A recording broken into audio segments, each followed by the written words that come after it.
Բարի գալուստ ավետարանի ճշմարտությունը հաղորդում Էնդրու Ոմքի հետ։ Այս ծառայության նպատակն է սովորեցնել Աստծո անվերապահ սիրո եւ շնորհքի մասին։ Մենք ունենք ավելի լավ ուխտ, հիմնված ավելի լավ խոստմունքների վրա, եւ ունենք ավելի լավ փոխհարաբերություն Աստծո հետ։ Այն ամենը, ինչի համար պայքարում ենք, աշխատում, հույս փայփայում եւ աղոթում, արդեն ունենք, որովհետեւ Հիսուսը գին է վճարել դրանց համար։ Իսկ այժմ լսենք Էնդրյուին։ Ողջունում ենք ձեզ ավետարանի ճշմարտության չորեքշաբթի օրվա թողարկմանը։ Այս շաբաթ ես սկսել եմ խոսել շնորհքի եւ հավատքի հավասարակշռության մեջ ապրելու մասին։ Սա առաջին գիրքն է, որ ես հրատարակել եմ։ Այն վերափոխել է իմ կյանքը, այն վերափոխել է հազարավոր մարդկանց կյանքեր։ Զարմանալի է, թե ինչպես է Քրիստոսի մարմինը հակված ընկնելու ծայրահեղությունների մեջ, երբ Աստծո խոսքը հավասարակշռում է ինքն իրեն։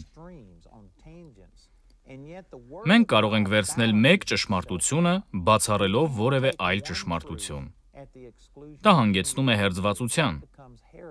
Ամբողջ հերձվածությունն առաջանում է այն ժամանակ, երբ վերցնում են մի ճշմարտությունը, բացառելով մյուսը։ Գիտեք, որ այսօր մեզ հայտնի բոլոր հարանվանություններից խմբերի յուրաքանչյուրում կա ճշմարտություն, սակայն սովորաբար այդքան շատ բաժանումների պատճառն այն է, որ նրանք վերցնում են մեկ ճշմարտությունը եւ այն հասցնում ծայրահեղության, ընդհուպ մինչեւ մյուս ճշմարտությունների բացառման,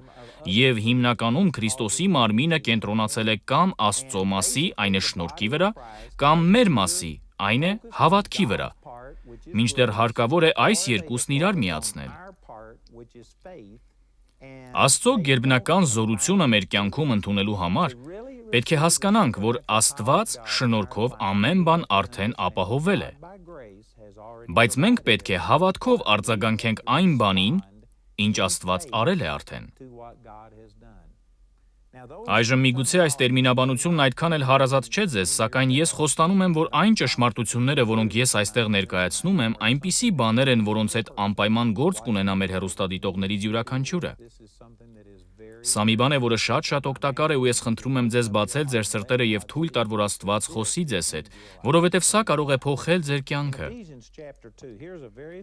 Ինչպես փոխեց իմը, Եփեսացիների 2-րդ գլխում շատ ծանոթ խոսքեր կան գրված, բայց գիտեք, երբեմն մենք չենք հասկանում հենց այն գրվածքների իմաստը, որոնք ամենից լավ գիտենք, որոնց մասին ամենից շատ ենք լսել, որոնք այդքան ծանոթ են մեզ։ Մենք իրականում չենք խորհում այդ մասին։ Սակայն Եփեսացիների 2-րդ գլխի 8-ից 9-րդ խոսքերում գրված է. որովհետև շնորհքով եք փրկված հավատքի ձեռով, եւ սա ոչ թե ձեզանից է, այլ Աստծո պարգևն է, ոչ թե գործերից, որ մեկը չպարծենա։ Այստեղ շատ հստակ ասվում է, որ դուք շնորհքով եք փրկված հավատքի միջոցով։ Դուք միայն շնորհքով չեք փրկված, ու ես գիտեմ, որ այս պնդումը արմատական, ցնցող պնդում է շատ մարդկանց համար։ Թույլ տվեք ետ գնալ եւ ընթերցել Եփեսացիների 2-րդ գլխի 5-րդ խոսքը։ Երբ որ մեռած էիք հանցանքներում, մեզ կենդանի արավ Քրիստոսի հետ։ Շնորհքով եք փրկված։ Այսպիսով այս համատեքստում օգտագործվում է այս տերմինաբանությունը ու ասվում, որ շնորհքով եք փրկված։ Ամբողջովին սխալ չէ ասել, որ շնորհքով եք փրկված, որովհետև Աստծո շնորհքն է մեզ փրկում, սակայն տեխնիկապես սխալ է ասել, որ միայն շնորհքով եք փրկված։ Դուք միայն շնորհքով չեք փրկված, դուք փրկված եք շնորհքով հավատքի միջոցով։ Հենց այստեղ համատեքստում այն դրվում է իր ճիշտ պատկերի մեջ։ Թույլ տվեք ձեզ համար ընթերցել Տիտոսի 2-րդ գլխի 11-րդ խոսքը, որովհետև Աստծո շնորհքը երևաց, որ փրկարար է ամեն մարդկանց համար։ Այժմ մտածեք այս մասին. եթե միայն շնորհքը փրկեր, ապա բոլոր մարդիկ կփրկվեին, որովհետև Աստծո շնորհքը, որ բերում է փրկություն, երևաց ամեն մարդկանց։ Դա չի նշանակում, որ այն հասանելի է բոլոր մարդկանց, բայց իրականում ներկայացվել է բոլոր մարդկանց։ Աստծո շնորհքը երևացել է յուրաքանչյուր մարդու, ով երբևէ ապրել է այս երկրագնդի վրա։ Աստված հայտնել է այն բոլորին։ Այժմ ես կարող եի այստեղ մի փոքր շեղվել, բայց չեմ պատրաստվում դա անել։ Պարզապես նշեմ, որ որոշ մարդիկ կարող են ասել, դե դա արդար չէ, կան մարդիկ, ովքեր երբեք չեն լսել այս բոլոր բաները։ Յուրաքանչյուր մարդ ուղղակիորեն բավականաչափ լսել է Աստծուց հաշվետու լինելու համար։ Հռոմեացիների 1 գլխի 18-ից 20-րդ խոսքերում հստակ նշվում է այս միտքը. նրա մշտնջենավոր զորությունը եւ աստվածությունը ենթագիտակցաբար հայտնի են, այնպես որ անպատասխան մնան։ Սաղմոս 19-ում գրված է. երկինքները պատմում են Աստծո փառքը և հաստատությունը իմացնում է նրա ձեռքի գործերը, օրը օրին խոսք է բխում և գիշերը գիշերին գիտություն է ցույց տալիս։ Երկրագնդի վրա չկա մի վայր, մի լեզու, մի խոսք, մի բարբառ, որին արարչության այս ձայնը հասած չլինի, բայց որովհետև Աստծո շնորհքը երևաց, որ փրկարար է ամեն մարդկանց համար։ Եթե միայն շնորհքը փրկեր, բոլոր մարդիկ կփրկվեին։ Բայց ակնհայտ է, որ դա այդպես չէ իրականում։ Հիսուսն ասաց, որ փրկությունը մերժող մարդիկ ավելի շատ կլինեն, քան նրանք, ովքեր կընդունեն այն։ Ուստի հենց այստեղ Հիսուսը մարգարեացավ և ցույց տվեց, որ ոչ բոլոր մարդիկ են փրկված կամ փրկվելու։ Ինչու՞։ Որովհետև միայն շնորհքը չի փրկում։ Եթե միայն շնորհքը բավական լիներ, այդ դեպքում բոլոր մարդիկ կփրկվեին, բայց դուք պետք է փրկվեք շնորհքով, հավատքի միջոցով։ Դուք պետք է հավատք դնեք, դուք պետք է ընդունեք, դուք պետք է ձգվեք ու վերցնեք այն, ինչ Աստված հասանելի է դարձրել ձեզ։ Եվ կան բազմաթիվ մարդիկ, ովքեր փափագում են Աստծո հետ ճիշտ փոխհարաբերություն ունենալ։ Սակայն նրանք հավատացել են ստի, որի վրա հիմնված են մյուս կրոնները։ Ու այսօր կան մարդիկ, ովքեր հավատում են, որ եթե դուք դուրս գաք ու սպանեք մարդկանց Ալլահի անունով, ապա դա ձեզ տեղ կշնորհի երկնքում։ Դա սուտ է, դա ճշմարիտ չէ։ Ես գիտեմ, որ կան մարդիկ, ովքեր ասում են, որ ես չեմ կարող այդպիսի բան ասել։ Դե ես արդեն ասացի ու դա ճշմարիտ է։ Այդպիսի պնդումների համար ինձ վռնդել են հեռուստատեսային կայաններից, արգելել են մտնել որոշ երկրներ, եթերից հանել են իմ հաղորդումը, սակայն դրանք բացարձակապես ճշմարիտ են։ Եվ էլ ուրիշ ոչ մեկով փրկություն չկա, որովհետև ուրիշ անուն էլ չկա երկնքի ներքև մարդկանց տրված, որով կարելի լինի մեզ փրկվել։ Սա Գործք առաքելոց 4-րդ գլխի 12-րդ խոսքն էր։ Հիսուսն ինքն ասաց. «Ես եմ ճանապարհը, ճշմարտությունը և կյանքը, ոչ ոք չի գալիս Հոր մոտ, եթե ոչ ինձանով»։ Միայն մեկ ճանապարհ կա դեպի Աստված ու դա Տեր Հիսուս Քրիստոսի միջոցով է։ Աստծո մոտ գալու համար բազմաթիվ ճանապարհներ չկան, միայն մեկ ճանապարհ կա, ու եթե մարդիկ ասում են, որ Աստծո մոտ գնալու բազմաթիվ ճանապարհներ կան, նրանք չեն հասկանում Աստծո սրբությունը, նրանք չեն հասկանում մեր մեղքի և բաժանման ծանրությունը և կարծում են, որ այս կամ այն կերպ կարող են քավել իրենց իսկ մեղքերը, պարզապես բարի լինելով, արարողակարգեր կատարելով, այլ բաներ անելով։ Այս բաներից ոչ մեկն էլ փրկություն չի տրամադրում։ Փրկվելու միակ ճանապարհն այն է, որ ձեր բոլոր մեղքերը մեկ ուրիշի վրա դնեք և նա ձեր փոխարեն կրի ձեր պատիժը, իսկ Հիսուսը միակն է, ով երբևէ արել է դա, ու նրան պետք է ուղղեք ձեր հավատքը։ Դուք պետք է ընդունեք այն, ինչ Աստված արել է, և դա է միակ ճանապարհը դեպի Աստված։ Ես կարող էի շեղվել ու քարոզել այլ բան, սակայն խոսքն ասում է, որովհետև Աստծո շնորհքը երևաց, որ փրկարար է ամեն մարդկանց համար։ Աստծո շնորհքը հայտնվել է մոլորակի յուրաքանչյուր բնակչի։ Նրանք մերժել են այն, ընդունել այլ բաներ։ Նրանք հավատացել են, որ պետք է հաճախեն եկեղեցի, սափրեն իրենց գլուխը, անագե գավաթ օգտագործեն, քրքումից պատմուճան հագնեն, ողորմություն խնդրեն, ուրանան իրենք իրենց, լոտոսի դիրքով նստեն ու խորհրդապաշտական վանկերով ինչ-որ բաներ արտասանեն և այլն, սակայն ես ձեզ ասում եմ, դրանցից ոչ մեկն էլ չի գործում։ Աստծո ճշմարտությունը փրկության վերաբերյալ հայտնվել է բոլոր մարդկանց, բայց ոչ բոլորն են դրական արձագանքել դրան։ Ահա թե ինչ է Աստվածաշունչն անվանում հավատք։ Փոխարենը նրանք հավատում են ստերի, այլ բաներ են անում և այդ պատճառով ոչ բոլորն են փրկվում։ Այնպես որ շատ ակնհայտ է, որ միայն շնորհքը չի փրկում։ Դուք պետք է հավատաք այն բանին, ինչ Աստված արել է, բայց միևնույն ժամանակ հակառակն էլ է ճիշտ, այն, որ միայն հավատքը չի փրկում։ Դուք լսել եք, որ մարդիկ ասում են միայն հավատա, միայն հավատք ունեցիր, հավատքն է, որ փրկել է քեզ։ Կրկին սխալ չէ, եթե շեշտադրում եք, որ ձեր գործերը չեն ձեզ փրկել, ձեր սրբությունը չի ձեզ փրկել, այլ հավատքն առ այն, ինչ Հիսուսն արել է ձեզ համար։ Սխալ չէ, եթե դուք շեշտադրում եք այն, որ հավատքով են փրկվում։ Ըստ էության ավելի վաղ ես նշեցի սա, երբ խոսում էի Մարտին Լյութերի մասին, ով Վատիկանի աստիճանները սողալով բարձրանալիս ստացավ այս հայտնությունը հավատքով փրկվելու մասին։ Այն հիմնված էր Հռոմեացիների 3-րդ գլխի 27-րդ խոսքի վրա։ Հիմա ուր է պարծանքը, խափանվեց, ո՞ր օրենքով, գործերի օրենքով, ոչ, այլ հավատքի օրենքով։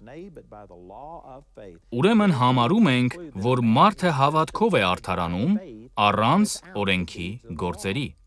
Այսպիսով հենց այստեղ Սուրբ գրքում գրված է, որ դուք արդարացած եք։ Արդարացած նշանակում է արդար հռչակված, ազատ ամեն մեղքից ու այն պատժից, որը կցված է մեղքին, եւ դուք հռչակվում եք արդար հավատքի միջոցով։ Այնպես որ սխալ չէ ասել, որ դուք փրկված եք հավատքի միջոցով, բայց տեխնիկապես սխալ է ասել, որ դուք փրկված եք միայն հավատքով, որովհետև այն ամենը, ինչ հավատքն անում է, յուրացնելն է այն, ինչ Աստված շնորհքով արդեն ապահովել է։ Շնորհքի եւ հավատքի միջև կա կախյալ հարաբերություն։ Եթե դուք ասում եք, որ ամեն բան հավատքից է կախված, ամեն բան կախված է նրանից, ինչ դուք անում եք, այդ դեպքում դուք բացառում եք Աստծո շնորհքը, ու ես երաշխավորում եմ, որ դուք չեք ստանում որևէ բան հիմնվելով զուտ ձեր հավատքի վրա։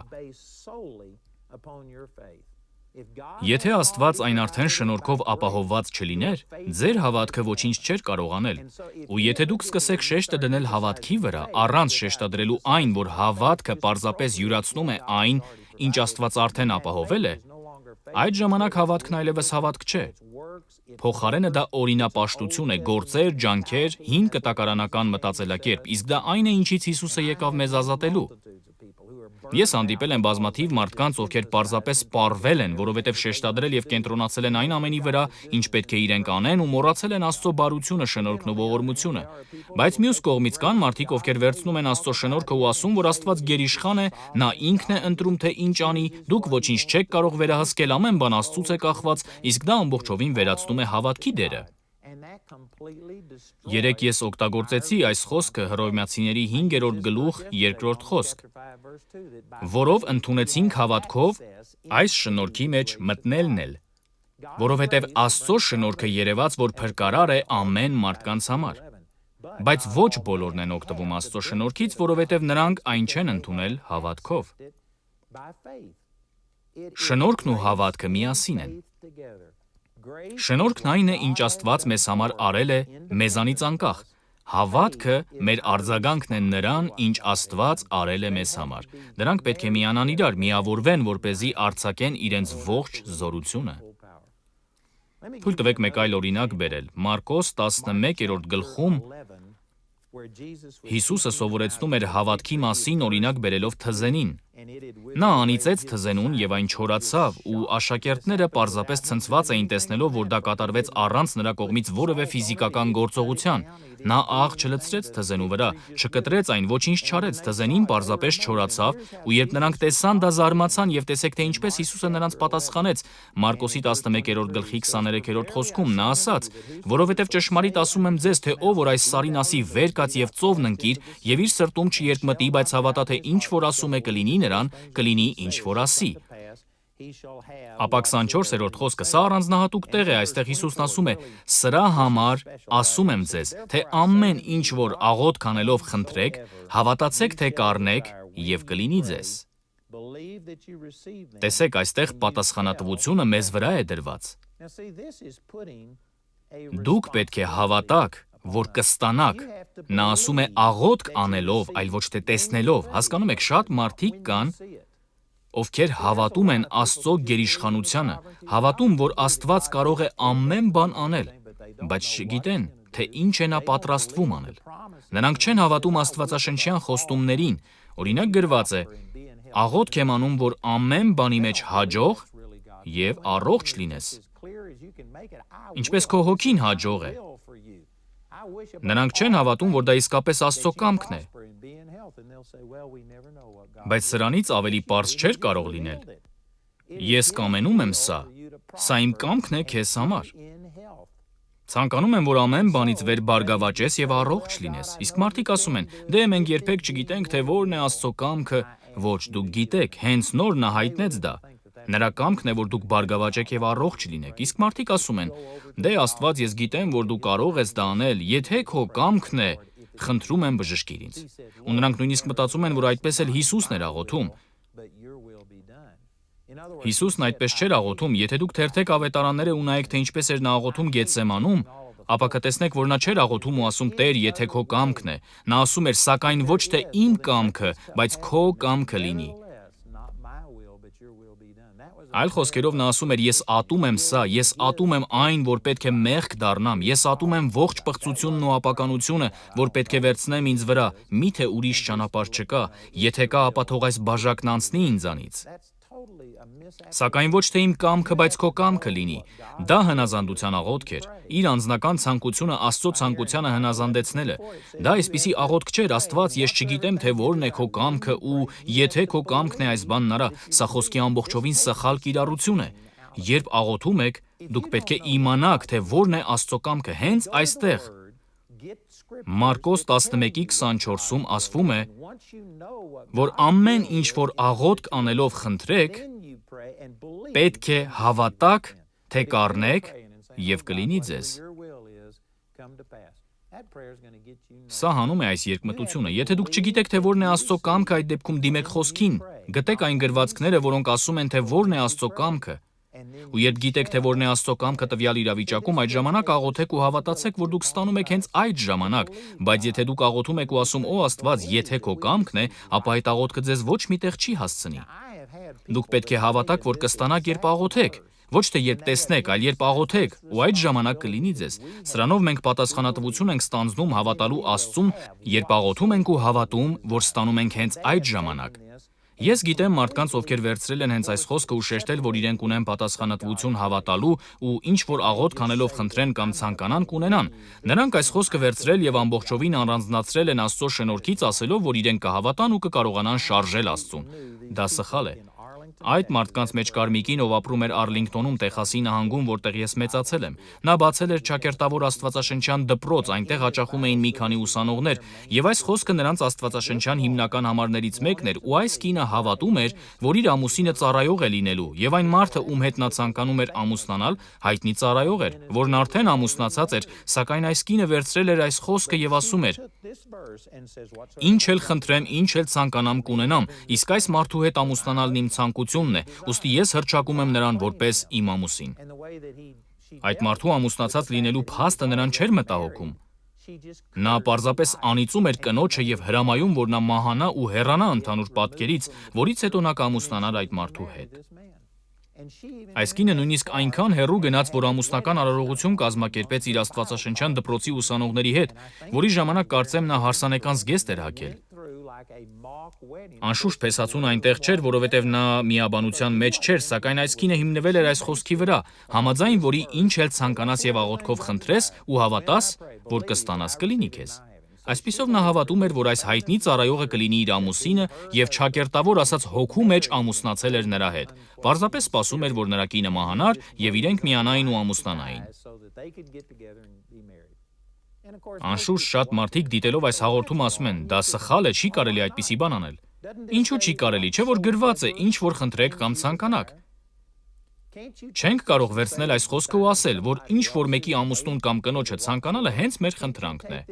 Չենք կարող սա վերցնել ու ասել, ես ցանկանում եմ բանկ թալանել ու $1,000,000 ունենալ ու չբռնվել, ու դրա համար ես կհիմնվեմ Մարկոսի 11:24-ի վրա, որտեղ ասվում է, ինչ որ խնդրեմ, ինչ ցանկանամ, իմ ցանկությունը սա է, ուստի ես հավատում եմ, որ ես ստանում եմ այն հենց հիմա ու ես կունենամ այն։ Ես կստիպեմ, որ դա տեղի ունենա։ Հասկանում եք, շատ մարդիկ դիտելով այս հաղորդումը ասում են, «Օ, դա սխալ է, ինչու է սխալ։ Ասեք ինձ, ինչու է սխալ, միթե գրված չէ, ինչ որ խնդրեք։ Միթե փող գողանալը եւ չբռնվելը ցանկություն չէ, միթե ինչ որ մեկի ամուսնու կինը լինելը ցանկություն չէ, ինչու է սխալ»։ Ահա թե ինչու է դա սխալ։ Որովհետեւ հավատքը չի ստիպում Աստծուն ինչ որ բան անել։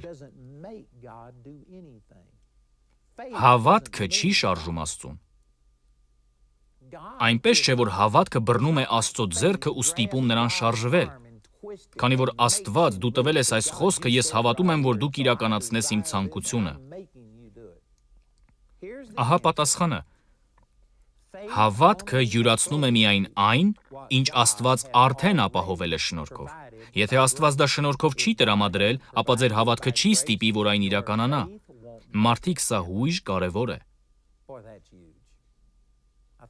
Կարծեմ ես ավելի վաղ ասել եմ, որ ինձնից մոտ 20 տարի պահանջվեց, մինչև որ հասկացա այս ամենը ու կարողացա բարձրաձայն ասել, սակայն սա շատ կարևոր է։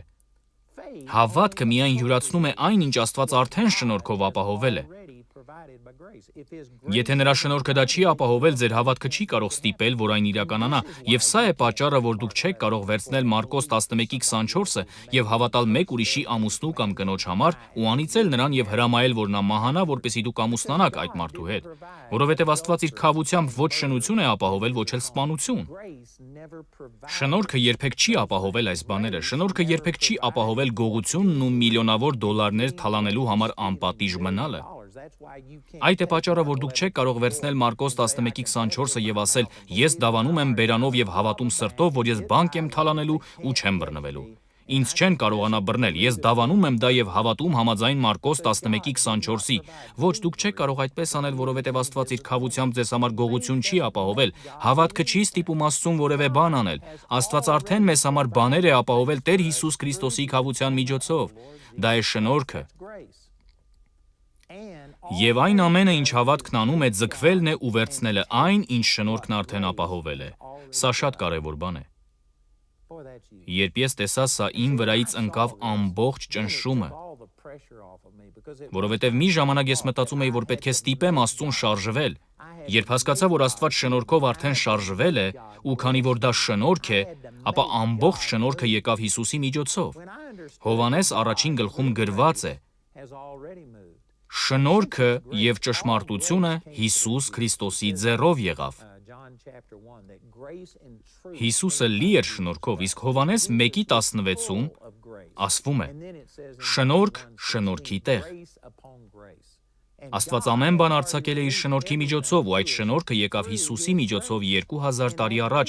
նախքան իմ եւ ձեր ծնվելը։ Նախքան ես եւ դուք որևէ լավ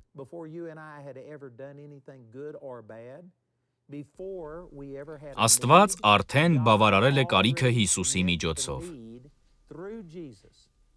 Շնորհքը բաց թողնվեց մարդկային ցեղի մեջ Հիսուսի միջոցով, ու եթե դուք այսօր բժշկվելու կարիք ունեք, ապա դուք արդեն բժշկված եք Հիսուսի վերքերով։ Դա տեղի է ունեցել 2000 տարի առաջ Հերովդեսի դատարանի դահլիճում։ Եթե դուք այսօր փրկվելու կարիք ունեք, ապա դա տեղի է ունեցել 2000 տարի առաջ, երբ խաչվեց Հիսուսը։ Ինչ կարիք էլ ունենաք, Աստծո շնորհքը բաց է թողնվել եւ բավարարել այդ կարիքը Հիսուսի միջոցով, ու հարկ չկա, որ այսօր Հիսուսն արձագանքի մեր կարիքին։ Նա արդեն հոգ է տարել այդ կարիքների համար։ Աստծո շնորհքը բավարարել է ցանկացած կարիք, նախքան դուք երբևէ կարող էիք ունենալ։ Եվ այժմ հասկանում եք, սա հեռացնում է ամբողջ ճնշումը եւ գործերը։ Հավատքը պարզապես իմ արձագանքն է, իմ դրական արձագանքը նրան, ինչ Աստված արդեն ապահովել է շնորհքով։ Հավատքը ընդամենը ձգվում եւ յուրացնում է այն, ինչ Աստված արդեն ապահովել է, եւ դա հեռացնում է ինձանից ողջ ճնշումը։ Ես չեմ փորձում ստիպել Աստծուն ինչ-որ բան անել։ Ես հավատում եմ, որ նա արդեն արել է։ Ես հանգիստ եմ դրա համար ու պարզապես հավատքով կանգնում եմ Աստծո շնորհքի մեջ։ Ես փրկված եմ շնորհքով, հավատքի միջոցով, ոչ թե մեկով կամ մյուսով, այլ երկուսի համադրմամբ։ Ես փրկված եմ նրանով, ինչ Աստված արել է ինձ համար 2000 տարի առաջ, նախքան իմ ծնվելը, ու ես պարզապես հավատում եմ այն բանին, ինչ նա արդեն արել է, եւ դա մի կողմ է դնում ամբողջ պայքարը։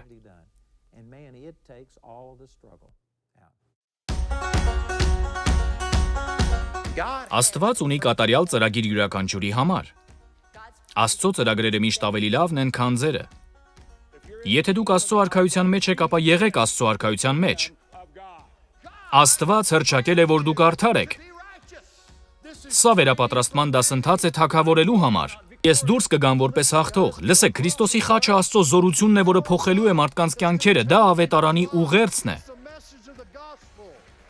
Մենք պետք է մարդկանց պատմենք բարի լուրը, մենք կարիք ունենք մարդկանց պատմելու, թե ինչ է Հիսուսն արել։ Ես ասում եմ ձեզ, սա այն չէ, ինչ դուք պատրաստվում եք լսել շատ հաճախ։ Փառք Աստծուն, ալելույա։ Եթե դուք անեք այնպես, ինչպես Աստծո խոսքն է ասում, ապա դա ազատություն կբերի։ Դուք երբեք չգիտեք, թե ինչ կպատահի, երբ գաք ամառային ընտանեկան աստվածաշնչյան համաժողով։ Սա հզոր է, դուք չեք կարող բաց թողնել այն, եթե չհավանեք, ձեր գումարը ետ կվերադարձնեն։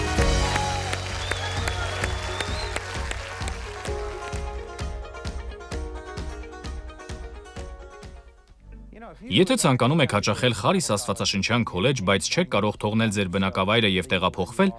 ապա ես կցանկանայի ձեզ տեղեկացնել, որ մենք ունենք վերապատրաստման դպրոցներ ամբողջ Միացյալ Նահանգներում, ինչպես նաև շատ օտար երկրներում։ Մենք ունենք թե առավոտյան, թե երեկոյան դասընթացներ։ Ունենք նաև շաբաթօրյա դասեր, որտեղ այցելում եք ամիսը 2 անգամ շաբաթ օրերին, իսկ մնացած ժամանակ հեռակայում եք։ Դուք կարող եք օգտվել տարբեր եղանակներից, այնպես որ այցելեք մեր կայք ու գտեք Խարիս Աստվածաշնչյան քոլեջի մոտակա մասնաճյուղը։ Խարիսը շարունակում է աճել եւ նոր տարածքներ են ավելանում, ուսանողները զինվում են Աստծո խոսքով եւ խոր արմատներ գցում Աստծո անվերապահ սիրո եւ շնորհքի ուղերձի մեջ։ Խարիսը սպասում է ձեզ աշխարհով մեկ գործող 70, ինչպես նաև նոր բացվող մասնաճյուղերով։ Խնդրում ենք այցելեք kharisbiblecollege.org, My Campus եւ գտեք նոր բացվող մոտակա ուսումնական կենտրոններից որևէ մեկը։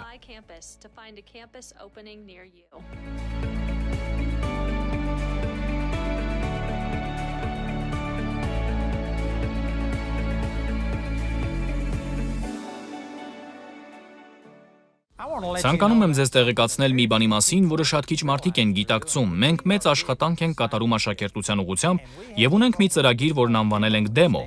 Այն հապավում է եւ նշանակում է աշակերտություն, ավետարանչություն, միսիոներական գործունեություն։ Այս ծրագիրը գործում է աշխարհով մեկ, սակայն ներկայումս կենտրոնացած է հիմնականում Աֆրիկայի 3 երկրների վրա եւ շաբաթական բառացիորեն 100,000-ավոր մարդիկ են ընդգրկվում աշակերտության այս ծրագրում, ու մենք մարդկանց պարզապես ձուկ չենք տալիս, այլ սովորեցնում ենք ձուկ որսալ։ Մենք նրանց սովորեցնում ենք ինչպես հետևեն իրենց հունձքին, ինչպես վարվեն մաքրված ջրի հետ։ Դա մի ծրագիր է, որը հասնում է շատ մարդկանց։ Այս մասին ավելի շատ տեղեկություններ կան, քան ես կարող եմ ձեզ տալ։ Այնպես որ այցելեք մեր կայք եւ գտեք մեր Demo ծառայությունը։ Շնորհակալություն, որ դիտում եք ավետարանի ճշմարտությունը Էնդրու Ոմեքի հետ։ Համոզված ենք, որ դուք օրհնված եք ձեր լսած ուսմունքով։ Դուք կարող եք այցելել մեր awmi.net կայքը օրը 24 ժամ եւ շաբաթը 7 օր։ Դուք կգտնեք ոչ միայն այսօրվա հեռարձակման նյութերը, այլև անվճար նյութեր դիտելու, լսելու եւ ներբեռնելու համար։ Դուք կարող եք դիտել ավելի քան 16 տարվա ավետարանի ճշմարտությունը հաղորդման թողարկումները, լսել ավելի քան 14 տարվա ռադիոհաղորդումները եւ անվճար ներբեռնել Էնդրյուի գրեթե բոլոր ուսմունքները, թե ձեր, թե ուրիշների համար։ Եթե ուզում եք ավելի խորապես հասկանալ Աստծո խոսքը, ինչու չմտածել Էնդրյուի Խարիս Աստվածաշնչյան դպրոց ընդունվելու մասին։ Բացի մեր հիմնական տարածքից Կոլորադոյում, մենք ունենք այլ դպրոցներ աշխարհի տարբեր մասերում։ Եթե դուք չեք կարող հաճախել այն ձեր բնակավայրում, մենք նաև ունենք առցանց Խարիս Աստվածաշնչյան դպրոց, որի միջոցով դուք կարող եք սովորել ամենուր ձեր նախընտրած ժամերին։ Ավելի շատ ինֆորմացիա ստանալու համար այցելեք www.awmi.net։ Ուզում եմ շնորհակալություն հայտնել ավետարանի ճշմարտությունը դիտելու համար, ուզում եմ տեղեկացնել, որ մենք ունենք բազմաթիվ նյութեր, որոնք կարող են օրհնել ձեզ եւ ծառայել ձեզ։ Դուք կարող եք գտնել դրանք մեր awmi.net կայքում եւ որ երկրում էլ լինեք, մենք ունենք գրասենյակներ ողջ աշխարհով մեկ։ Մենք ունենք 14 օտարերկրյա գրասենյակ, բայց դուք կարող եք ստանալ նյութեր օրը 24 ժամ եւ շաբաթը 7 օր մեր կայքից։ Դրանում դուք կգտնեք մեր գրասենյակների հասցեները եւ այլ տեղեկություն, որը կարող է իրական օրհնություն լինել ձեզ համար։ Հիշեք awmi.net բազմաթիվ նյութեր օրը 24 ժամ եւ շաբաթը 7 օր։ Այնպես որ օգտվեք դրանցից, մեր կայքն օրհնություն կլինի ձեզ համար։ Էնդրու Ոմեքի ծառայությունն ունի գրասենյակներ ողջ աշխարհում, որտեղ էլ դիտեք ավետարանի ճշմարտությունը հաղորդումը, դուք կարող եք կապ հաստատել մեր ծառայության հետ։ Մոտակա գրասենյակը գտնելու համար այցելեք www.awmi.net կայքը եւ սեղմեք կապ մեզ հետ բաժինը։ Անպայման միացեք մեզ ամեն օր նույն ալիքով դիտելու համար ավետարանի ճշմարտությունը հաղորդումը Էնդրու Ոմեքի հետ։